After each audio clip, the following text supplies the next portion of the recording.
বিশেষ প্রতিবেদন যেখানে বাংলার পরিযায়ী শ্রমিকেরা বিভিন্ন রাজ্যে এবং রাজ্যের বিভিন্ন জেলায় হেনস্থার শিকার হচ্ছে।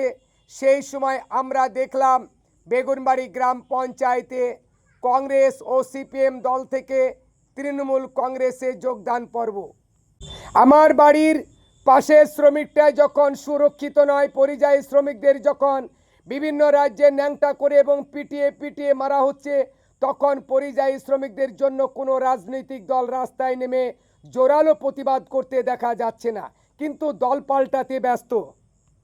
देखो मुर्शिदाबाद, ये लोग साला हमारा हिंदू को भगा देता है उधर से। मुर्शिदाबाद जो हिंदू रहता है 400-500 परिवार को भगा भगा के उधर नहीं रहने देता है। वो साला आगे इधर हमारा हिंदू एरिया में व्यापार करने के लिए आ जाता है। इसलिए मैं आज उसको एक चांस दे रहा हूँ। कल एक पकड़ा था, आज एक चांस था। किधर भी उसको कोई पकड़ेगा, उसको पूरा आराम से उसको अच्छा से उत्तम मध्यम देने का, फिर भगाने का। मैं बोल दिया हूँ भाई, एक बार उसको समझा दिया, दोबारा समझाने की जरूरत नहीं है। বাংলার পরিযায়ী শ্রমিকদের জন্য পরিযায়ী শ্রমিক ঐক্য মঞ্চের একটি হেল্পলাইন নম্বর যখন আমরা প্রকাশিত করলাম, পরিযায়ী শ্রমিক ঐক্য মঞ্চের অফিসে বিভিন্ন রাজ্য থেকে হাজার হাজার পরিযায়ী শ্রমিকদের আর্তনাদের খবর এসে পৌঁছাচ্ছে। এর মধ্যে দেখলাম দিল্লি থেকে বুক ভরা কান্নার সংবাদ, শাহবাদ দৌলতপুর বাঙালি বস্তিতে আগুন লেগে সম্পূর্ণভাবে পুড়ে ভস্মীভূত হয়ে গেছে। 500 পরিবার বাঙালি শ্রমিকরা এখন দিল্লিতে গৃহহীন হয়ে পড়েছে। Social news TV Beldanga.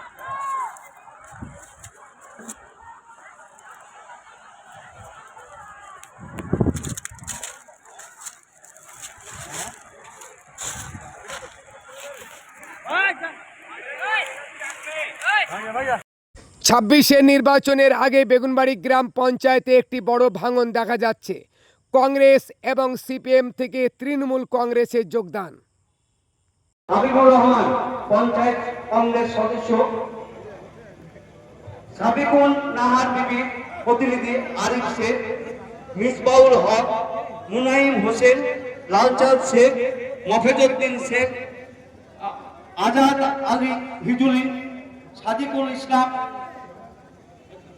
সবার নাম হচ্ছে বন্দে মাতরম, বন্দে মাতরম।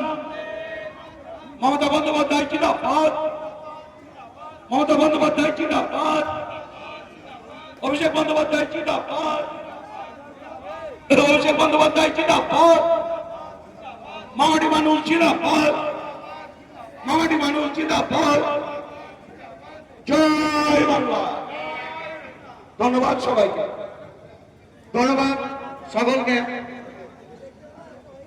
আমাদের সভাপতির অনুমতি নিয়ে আজকের মতো সভার কাজ এইখানে আমরা সমাপ্তি করছি। আপনাদেরকে সকলকে বেগুনবাড়ি গ্রাম পঞ্চায়েতের পক্ষ থেকে, তৃণমূল কংগ্রেসের পক্ষ থেকে ধন্যবাদ জানাই আমাদের এই সভা সুষ্ঠুভাবে পরিচালনা করবার জন্য, সহযোগিতার হাত বাড়িয়ে দেওয়ার জন্য।